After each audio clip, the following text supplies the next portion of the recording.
was Sundance? It was cool. It was like a cool, yeah. I saw a lot of good movies, that sort of stuff. Good. It wasn't your first time, right? I'm assuming. No, I've been a bunch of times. Yeah, Um, yeah. It's a great festival. yeah, you've been. Wonderful. I'm guessing. Yeah, What? yeah. I went 2018. I'm a filmmaker myself, so for just to kind of network purposes, I went and then I fell sick, and I didn't do anything. Like I pretty much stayed in my hotel for 3 days. Like it was really bad. So it wasn't really a Sundance thing. I would think I was just out for maybe for a day. But even what I saw from just the environment, the people, and the little setups they have from different companies, and it's just a nice little place to be at. From what I saw, it was pretty cool. I would love to go again. It's been a while. 2018 was the first year I skipped because I was doing 52 places that year. Um, so yeah, I went around the Yeah. world instead.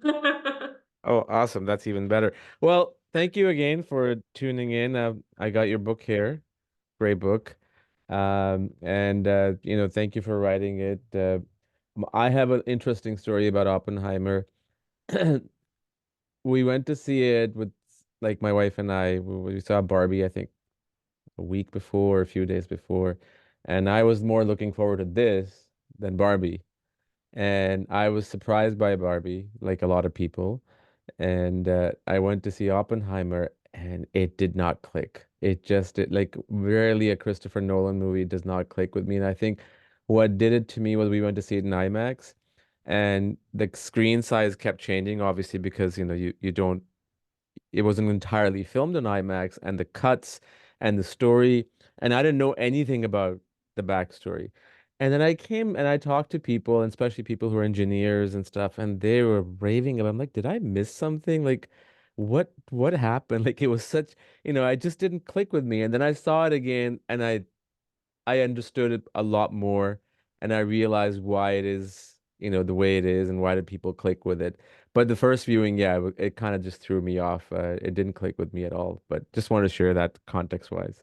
It's funny because it didn't for me either, but I was seeing it for the first time. Kind of, I'd been they were really open about letting me try to see it before, while I was writing the book, but the screenings were all happening very spontaneously on certain Fridays, in Mm. Los Angeles. And so they would tell me like on a Thursday, they're like, "Hey, we're gonna have a screening tomorrow in Los Angeles," and I would be in New York, and just sort of you can't get.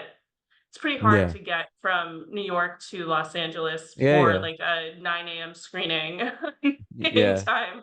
There's no On flights that early in the morning to get there at 9 Yeah, a.m. yeah, you can't go in the morning, and then I think even like the red eyes don't really like work that well going the opposite direction. Um, so I didn't see it until we were sort of in the last throes of putting the book together. It was like the first half of the book was locked, and the second half, which was about production and the actors and stuff, was still like there was a little play there, but I was basically fact checking, and I hadn't heard the sound. I was like writing chapters about the sound of the movie and the score and all of these things, and then I remember watching it, and they had sort of said something about how Jason Clarke's character and the guys in that hearing room were a big deal. And I hadn't written any character pages for those people. And I was just freaking out the whole time I was watching this movie. So when I left and people were like, "Oh, what'd you think of the movie?" I was like, "I don't know. I had no idea about this Yeah. movie." But I think what makes me proud to have worked on the book is, I mean, I was doing the book out of sort of a personal need. My grandmother is a nuclear physicist who worked with Oppenheimer, and Interesting. it was filmed in Los Alamos, which is where I'm from. And my father's a nuclear physicist, so I had these connections in addition to already being a culture writer. Um, but but yeah, when I went back and watched the movie a few more times, I have liked it and notice new things each time I've seen it, and it still holds up for me. I've seen it maybe 4 or 5 times at this point, and I think for me that speaks more volumes than like what I felt the first time I saw it. because my state of mind was like not a good state of mind when I was watching it the first time. And the fact that like I still like it upon repeat viewings, whereas some Yeah. other movies I really liked on the first viewing and then saw again and they didn't hold up. Like it cements it for me and it makes me feel pretty proud to have worked on it. That's awesome. And I was wondering, because I went through your, Twitter and Amazon, like when you click on your name and you see the other books by this author, and maybe you have, I didn't see anything. So I'm wondering, how did you write this book? What's your connection? Now explains perfectly because, your grandfather and your grandmom had worked with Oppenheimer, so it makes perfect sense. That's so cool. That is so cool.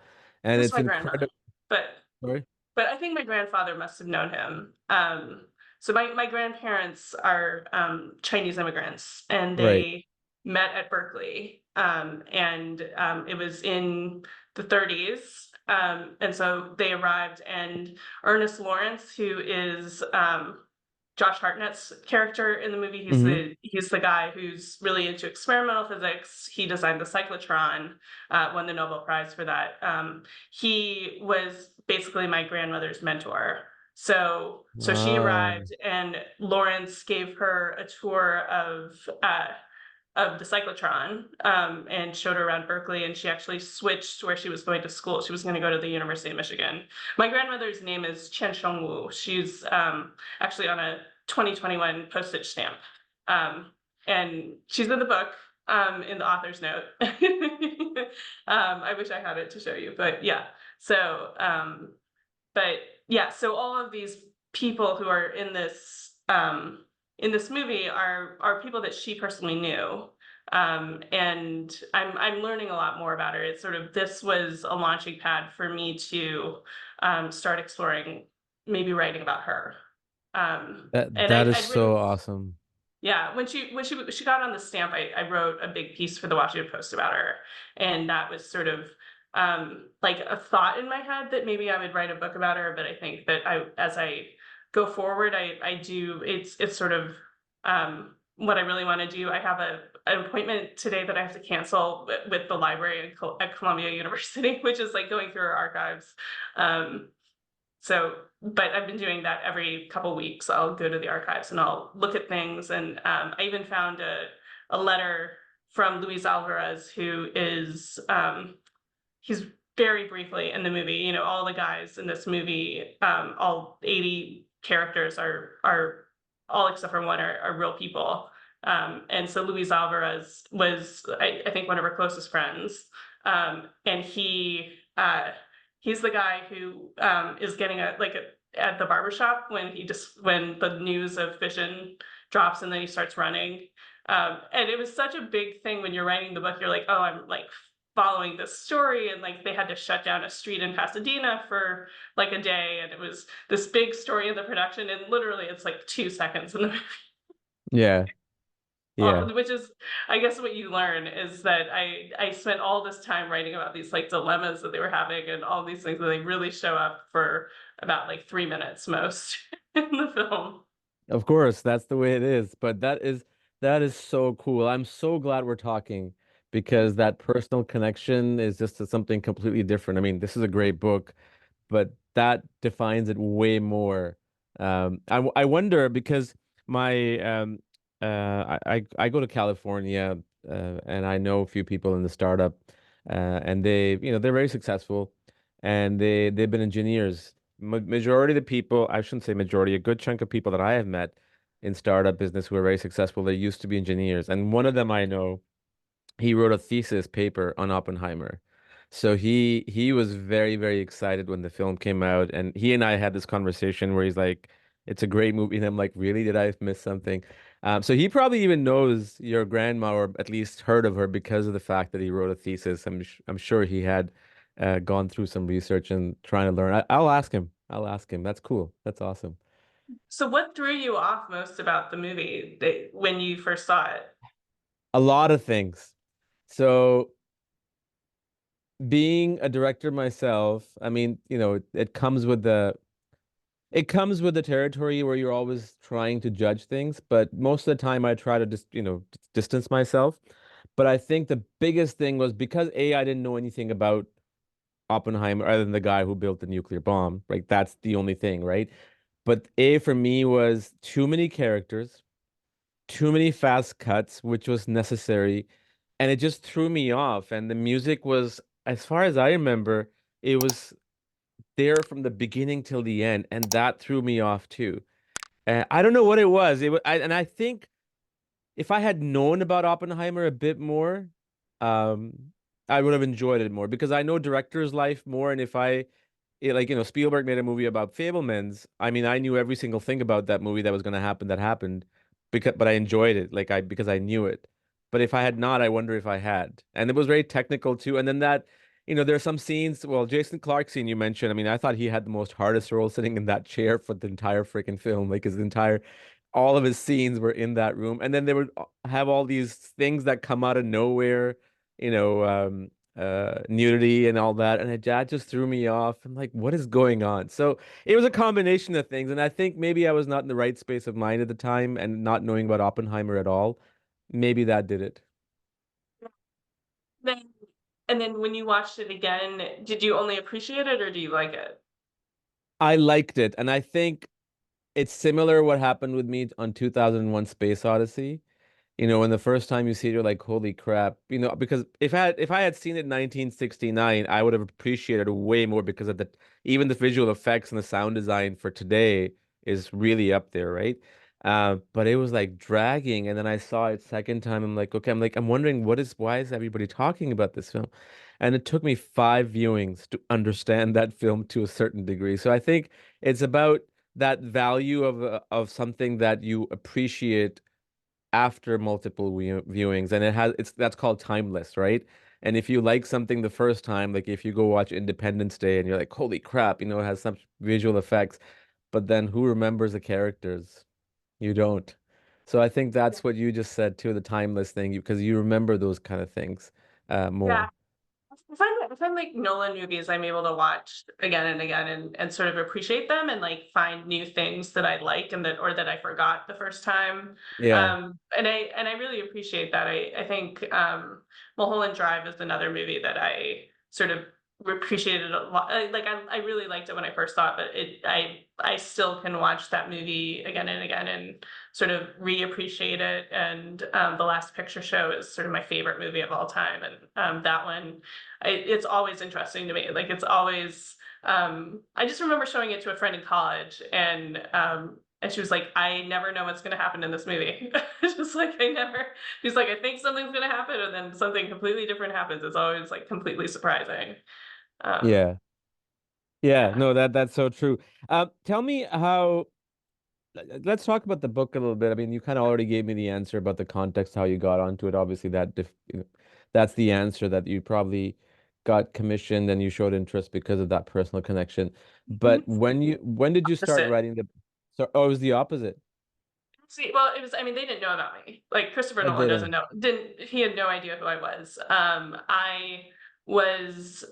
It was really through Los Alamos, basically. I have a friend at the Post who is from Los Alamos also, and, it's a small town. I don't really know him that well, but he, started sending me emails, and he was like, "Are you writing about Oppenheimer?" And I mean, the announcement had gone out, and I was actually working as a political reporter at the Post. So I wasn't actually paying that much attention to movie news at the time. So I had missed, maybe I'd heard it, but I missed it. The notice that Christopher Nolan was working on this movie. And this guy Lee just kept sending me messages. He's like, "Hey, they keep like knocking on my parents' door and asking if they could shoot on their, you know, can they look at their house?" His parents lived on Bathtub Row, which is where all the scientists lived in Los Alamos. Oppenheimer's house is on Bathtub Row, and um, and he's like, "You should go and write about this for the Post." And I was sort of in a position where I was a political writer, but I'd worked in culture and I was hoping to get back to that. And so I wrote a letter to them being like, way down in the future, a year from now, can I write a story? Can I go on set now, but like I'll hold it and I'll write the story a year from now, and like you have my absolute word. Also, if you're doing anything else about the making of the movie, I'd love to be involved. And here's my backstory. I grew up in Los Alamos. My dad is a physicist there. My grandmother worked on the Manhattan Project. She knew Oppenheimer, and I sent this letter, and sort of they'd already started production. I didn't hear back, and but I went to Los Alamos and I talked to a historical society person, or I guess it was the town liaison with the film, and they're like, well, they're shooting outside on these days, so they let me sort of walk around where they were prepping the sets. So Mm. the sets were places that I knew from my youth, like there's a big lodge where they do the Christmas scene party. That is Fuller Lodge. That's like a giant log cabin that's sort of at the center of town. And I had a graduation party there. There's various things. Like all of these places were places that I knew. And so I knew what day they were shooting, and I just came back to Los Alamos and I snuck around in the bushes. I sort of watched them film some things. There were maybe 200 other people who were watching. There's a scene where Killian gives a speech in front of Fuller Lodge, and there are all these Mm. flags, um, which is the end of Oppenheimer's time in Los Alamos. And so like 200 people were like outside, sort of maybe not even that many, like taking photos. This is a rare Christopher Nolan project in which I don't think they could really hide as much Yeah. as they normally Yeah. do. It's history, Um, right? yeah, it's history. Like, look, in Chicago, you can't hide that you're blowing up like an old factory. Like in the Dark Knight trilogy, Yeah. you can't hide certain things that are really huge. But they were shooting on location at Berkeley and at UCLA and in Los Alamos, and you can't really just hide that. It's like a giant film production is coming into these places. And college kids know how to use the internet. And so there were Instagrams, there were like Right. sneaky shots. But yeah, so I stuck around, and my parents came up and we sort of had a fun day together, and you could like sneak onto the vintage army trucks and things like that. And then it wasn't until months and months and months later that I heard that Emma Thomas, who is Chris's Yep. wife and also his producer, reached out to me, and she said, would you like to do this making of book? And I said, I had to think about it, because it's actually a lot of work for not that much pay, but it was Right. really like an important journey for me to go on, in terms of like learning about my grandmother's history. And also I have relationships from this book that are just really important to me now, just from all the people I spoke to. I especially like love Ruth DeJong, the production designer. Um, she's sort of a buddy. I really love her.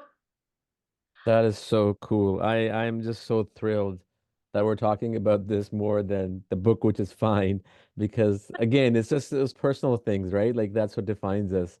Yeah. And I mean, it's not something that you were expecting to happen, and then you kind of just, yeah, it's amazing. It's awesome. And Emma Thomas had read your letter. She read I'm my s- letter. Yeah. yeah. She read the letter, and I gave it to Christopher's personal publicist, Kelly Bush Novak. So Mm. Kelly is really the person who made the connection. But yeah, so she read it and she asked if I would work on this, and the process is mainly they finished production. But I was lucky enough that I sort of initially did some scouting on my own. So I actually had a sense of what it was like, and I know all the places. Yeah, I think it's different. Most of these making of books are done by guys. I actually don't know any women who do them, who do this for a living. Like Mm. they just write book after book after book about movies, and I actually knew like the vast majority of places that they were filming about, and I knew I learned a lot from reading American Prometheus, which is the biography of Oppenheimer that the book is based on, and it's a Right. great. I don't know if you've read it. It's I a great. haven't. I haven't. Yeah. Um, yeah, maybe read American Prometheus, and you'll I will. you'll like. But it's a really cool. yeah, anyway, I knew most of the places, so I had, like, a shorthand, that was maybe easier than, someone who hadn't, like, been to Abiquiu, which is where they built a 1940s set in Yeah, on on a mesa in Abiquiu, right. and I know that area, um, so I just knew a lot going in. That is awesome. What was some of the challenges that you faced when you were writing the book? Obviously, one time is time, right? Because the production is already finished and everything, and trying to get a hold of people access, which I'm sure it wasn't that difficult considering Emma Thomas had written you back. Talk to me about that if you don't mind. Yeah, I mean, I think there were a few things. I think even with the access, it was still hard to schedule certain people. Like Hoyta is like a ghost in the night. Hoyta van Hoyta is my white whale of an interview. And I was writing it. I was doing the interviews sort of backwards. Christopher Nolan is the most important person, but his time is limited and he's a very efficient person. And so he prefers, and which I totally respect, for you to talk to everyone first and get all the information you need, and then he fills in the gaps of what you need. So I was basically writing with placeholders. Just hoping that I would get Sure. Chris to give me the quote that I need to replace this other quote from this other person. That kind of stuff. There Yeah. were there were like little. It was almost like an investigation on some level. Yeah. And then the script is a precious resource. Most actors don't even get a copy of the script. I think there were like 5 or 7 Yeah. actors who had an actual copy of the script. Even the casting director didn't have a copy of the script. And so the first stage of this, of writing this, was I went into an office and I read the script, which is of course like printed out on red with like special I was gonna markers so they say, know. yeah. Yeah. And I had like 3 hours. They allowed me to take notes and then I never saw the script again. So it was basically like I was basing everything on that like 3 hour note session that I was taking. Um, and then later on, I had the same thing with photographs where um, I was basing most of the stuff that happened in the production on like this very long session that I had at Universal of just looking at photographs and taking notes on them and being like, not knowing which ones were going to go in the book, just sort of being like, okay, this is what this thing looks like. Okay, now I have it in my head and I can write about it. Um, but and then eventually I did end up like on a Christmas break. They let me sort of be in contact with Ghost Ranch, and I went to go see what remained of the set, which is a large portion of the set is still there, and I think they're gonna. Part of the deal with Ghost Ranch. Ghost Ranch is the place in Abiquiu, New Mexico, Hmm. where George O'Keeffe sort of famously did all her paintings. And there's a spiritual retreat that is well frequented by locals, and anyone who visits, you can stay there. And then this was built sort of across the road on a different mesa that had never been used before. And I think they're leaving a lot of it intact for anyone else who wants to shoot like a Western film.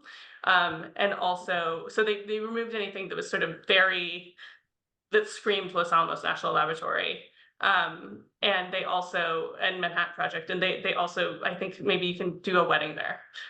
So, Sweet. um, yeah, but also I would say sound and score, things that I wasn't hearing at the time, like having to call Ludwig Göransson, Oscar winner, like up in the middle of the night and be like, "Hey, Ludwig, can you like explain to me how you created a sound that I haven't heard yet, and like how you created these songs?" That was a lot of what I was doing. Was like, "Can you just like describe a thing to me?"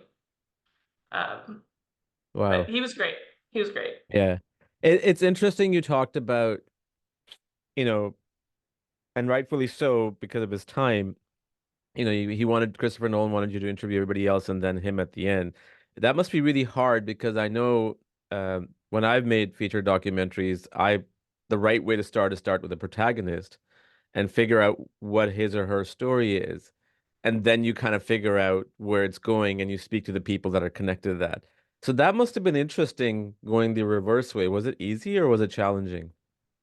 It's challenging, but it's something I've done before as someone who writes profiles of famous people.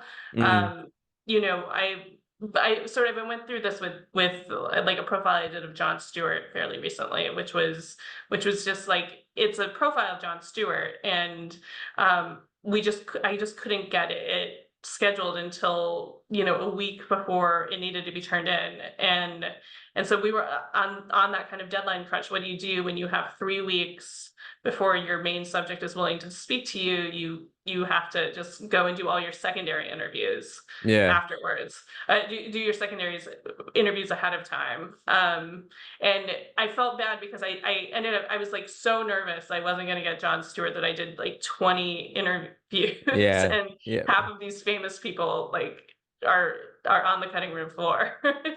I feel very sorry to Jimmy Kimmel. Like, but so that was sort of, I think, prepared me for what was happening with Christopher, and there was so much that I needed to understand about how this thing was put together that that it was helpful to talk to a lot of people like the production designer, the costume designer, ahead of time. Yeah. I mean now I mean it's nominated for what, 11 or 13 Academy Awards, I forget. 13, Um 13, so- yeah. 13, which is I think the highest ever has been. I think it was Ben-Hur and Titanic. I think I could be wrong. But yeah, I mean it's amazing that you're I mean it's something personal at the same time to be attached to something like that. Must be really cool. You must be proud of it. Yeah, I didn't have anything to do with the making of the movie itself, I but get it. I get it, but still. But still. no, I mean the ride has been really thrilling. I think I've never been involved in something like this. Usually I'm sort of just observing and writing about movies. So I have moved from politics back to culture, and I'm writing about movies again. And you know, I'm rooting for like a lot of movies at the Oscars, but I also I feel like I really appreciate all the effort that went into Oppenheimer in and knowing um just the sheer amount of effort. I'm actually like really sad for the visual effects team because they weren't shortlisted, and I mean neither was Ferrari, and I think that both of those movies have really incredible effects, but they're practical effects and they're not really appreciated by Yeah. that branch of the I don't know what it is, but like it's like if you don't use computer graphics, then you don't your visual effects are seen as sort of lesser than. And I thought that that was one of the more fascinating things that um, happened in the movie, Yeah. which was, yeah, they're I mean, they're small and they're subtle, but like every single one of the abstract sort of physics visions that are happening were made by like real devices, Yeah. real. I mean, Yeah, I thought that was so fascinating. Academy in Hollywood works in a strange way because the way it should be is how did the visual effects, production design, art direction help facilitate to tell the story better than it could have been, right? I think that's, and I don't know why they don't see that because there's a lot of times throughout the Academy history, at least since I've been following since the mid 90s, early 90s, there's a lot of films that get overlooked for whatever reason, right? Like, I mean, it's just sad. And Nolan is one of the rare filmmakers. I mean, even for me, even like Mission Impossible, I don't know if it got nominated for any visual effects. Like just Tom Cruise jumping off that thing was like, it's not like a visual effect, but still the fact that he did it was a huge thing. And but but it doesn't really get recognized unless it's like computer effects. Yeah, so I don't know how they work. I mean, they have their own thing going on. Have you seen Ferrari? I have I have to see that. I haven't seen that yet. I'm just gonna see I that mean, this weekend. the car wrecks are all practical, and you're just like I can't even believe I mean, they're shocking. And you're like, I can't believe that that wasn't recognized. But yeah, I mean, it's the same thing with, people getting upset about who got nominated for director and who got nominated for. There are 5 slots, so you know, I'm okay with Godzilla minus one taking one of those slots. Yeah. But I think Oppenheimer, aside from a story of a man who built a nuclear bomb, I do think all those things, it's a great art, film and everything, and some technical achievement and all that. I think one of the reasons it's getting recognition, it's very timely. More timely it is now than even when it came out. So, I actually, I was talking to my colleague. I'm like, Oppenheimer's going to sweep the Oscars, even if nobody thinks it's a great movie, because the timing is just, we're just living at that point now where that can happen again any second, sadly.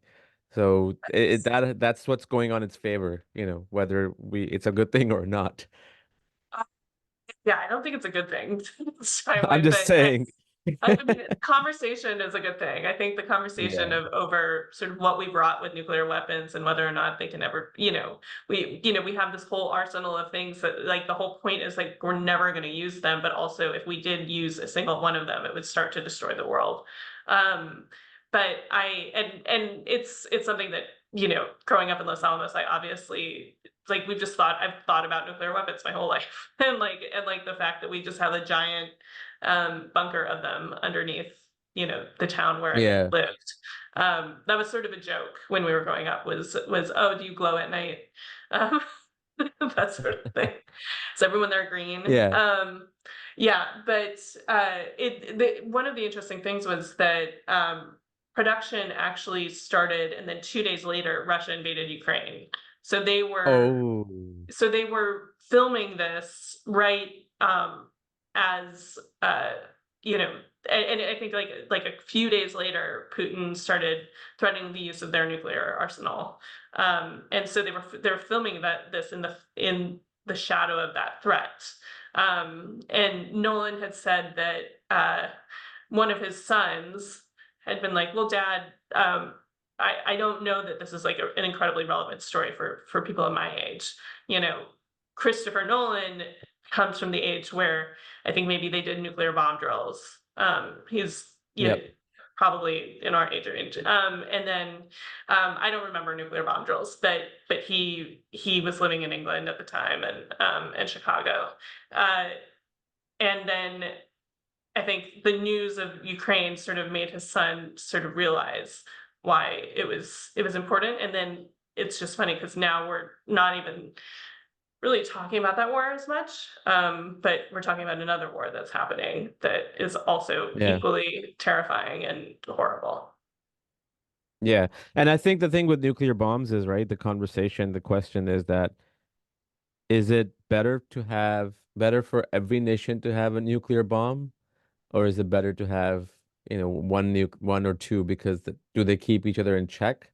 It's an interesting conversation, right? I mean, I believe the latter, but at the same time, having all of them have nuclear bombs is not a good thing at the same time. Like, it's just, you just don't know who will, make that 1 second of a mistake in that state of mind, and then the rest is history, right? We're all done. Yeah. Yeah. I think it was Einstein who said that, or Stephen Hawking, that I don't know how we will fight the third world war, but the fourth one will be fought with sticks because nothing will be left. Something will be left. Yeah. That's amazing. I don't know that quote, but that's an amazing quote. Yeah, when you read American Prometheus, one of the sort of the things that got Oppenheimer in trouble with politicians was that he was talking about the United Nations, but also sort of wanting sort of a conglomerate of companies cooperating with each other and sharing nuclear secrets, so that everybody could be on an even playing field. And it was not looked upon all in a good light from all the hawkish people. I mean, you sort of see that in the scene Yeah. about the H bomb. Like the H bomb is sort of um, of is a product of America wanting to be have the bigger, better weapon than everybody else. Yeah. And I think that's the thing, right? Like, you hear Putin or whoever else saying that on that side, and I do feel, there is also a good chunk of people in our part of the hemisphere, like, in Canada, but probably not as much in Canada, but mostly in the US. There's selected people who want that because whether it's power, whether it's, arms sales. I don't know, whatever that is. And it's a really scary thing because everybody is kind of speaking in a very passionate way just to kind of like the idea of defending themselves, and then there's nothing to defend afterwards, right? If you start. So it's a certain group of people that always want. I mean, have you seen that movie Lord of War with Nicolas Cage? Sorry, have you? Oh, you have to see that movie. It's literally he plays an arms dealer. That's all I'll tell you. And the way that movie starts and the way that movie ends, it makes you wonder, holy crap. It's one of the most amazing movies you'll see. It's an incredible film. Great, great on my list. Yeah. I just wanted to ask you one last question. Sure. Kind of going back to your grandma, has are you discovering more about who you are? And because of now that you're doing all this research, I think you said right in the beginning, and what's your end goal? Like, what are you trying to discover by learning more about all this kind of like a follow-up to your book, Oppenheimer, the Unleashing Oppenheimer, the making of, but how is that going to serve you in terms of your, doing all this research, whether it's a connection with your grandma or discovering who you are? What's your end goal with this? Um, I don't totally know. I mean, I know that I want to tell the story of my family, um, of these Chinese Americans, who sort of left in the middle of right before the Japanese were invading China and were never able to come back because of Mao and all of these things. It's sort of my family is sort of as involved as many other Chinese families were in world history, and it just sort of has this extra prong where what they were involved in the United States was also like a giant portion of world history. And I think that um, I'm just interested in telling that story, like an immigrant story that is caught up in the sweep of Chinese history, um, because I don't feel like we hear that many stories about Asian Americans, and especially like an Asian American woman who was at the seat of like who was involved with everyone at the seat of power during World War II and then beyond. I mean, she did an experiment that the men she worked with won the Nobel Prize on. So it was just a sort of typical story, right? Um, women have I think maybe 4 women have won the Nobel Prize in Physics at this point, and 3 of them have been since like 2018. So I could be wrong. It could be 2 since 2018. Don't quote me on this. Although we're on YouTube, so Yeah. I don't have my stats totally in my pocket. But yeah, I'm interested in telling that story. I'm interested in learning about my family's history. It's always been sort of a thing that I've read through other people, and I think that I'm interested in the journey of researching it myself. Like that's sort of an important part of it because I felt like I learned so much from doing all the research for this book, which is happened in a fraction of the time frame that a different book would happen. And just in sort of a practical sense, the stories that I'm writing for the Washington Post now, I think on movies are like way informed from the fact that I know so much more about how movies are made, and I want to. I sort of want to start a campaign. There's so many of us film writers who don't actually get to go on set, who don't have like experience behind the camera or don't have experience working with actors. And I sort of, if I'm going to continue writing about film, I want to actually like touch it. I want to be in the room as it's being made because I do think there's like a siloing that happens. And like, how can you really accurately write about movies?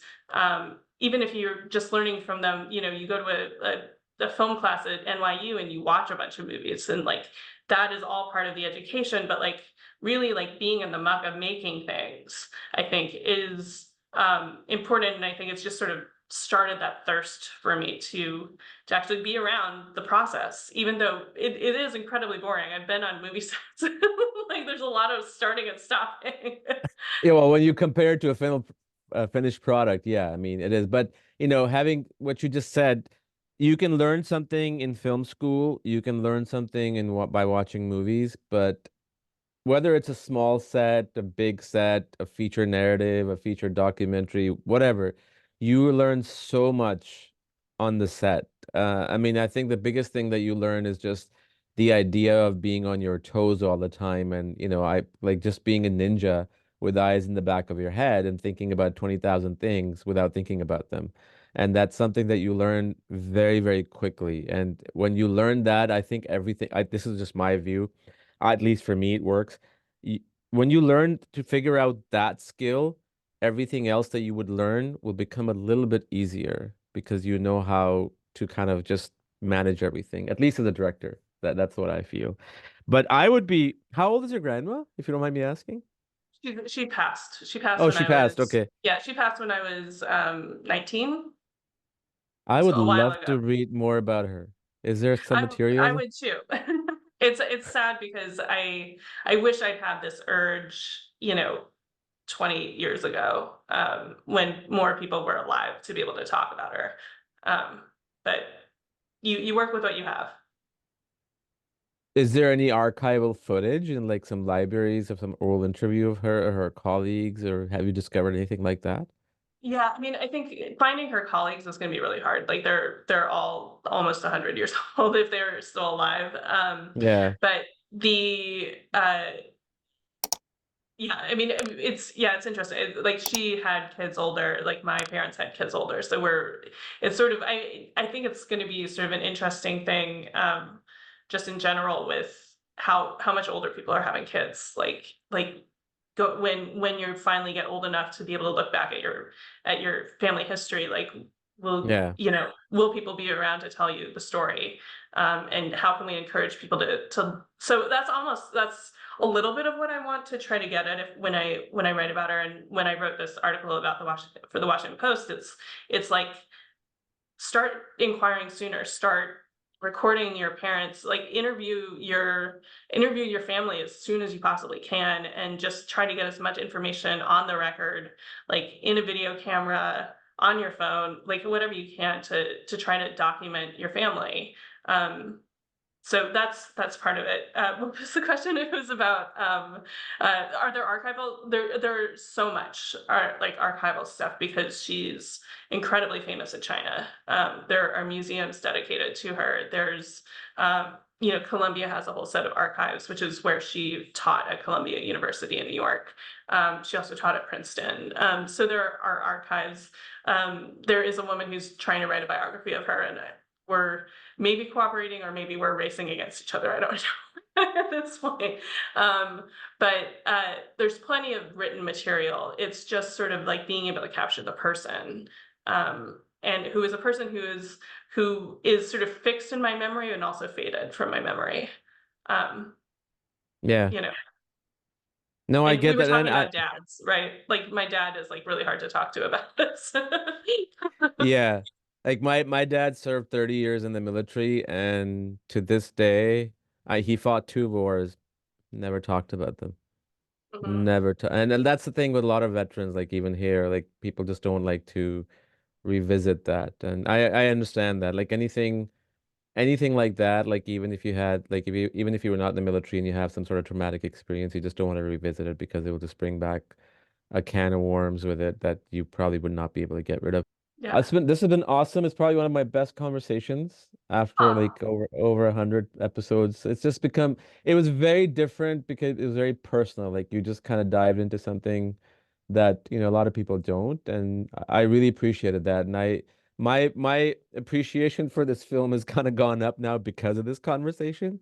So I'm going to watch it again. I'm going to read that book. What was it called? The one with Prometheus is the biography that it's yeah. based on. And yeah, I'm always curious once people have read the Unleashing Oppenheimer book, which is, it's funny because there's only like really the personal author's note and then everything. So I feel like most of my family and friends have not even read the entire book. They read the author's note and then they like got a signed copy and then they're like happy to have it on their shelf or whatever. But I think it's interesting for me to sort of hear people who read about like how the thing was Yeah. made and then they go back and watch it, and You see if appreciate it more.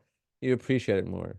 Well, because some people told me they thought the special effects, they didn't really like those sort of physics special effects. And then I told them Yeah. how they were made, and then they're like, oh, now I'm gonna watch it again and I'm gonna like it. Yeah. I think one thing I'll say, not just this book, but all these books that I have here, um, and I think the problem with a lot of these publishers, in my view, is that the font is so puny that, especially people who are in their 40s and onwards, they really have a hard time reading that. And which is why every time I try to read this now, I request a PDF so I can just watch it on read it on my iPad and just zoom in.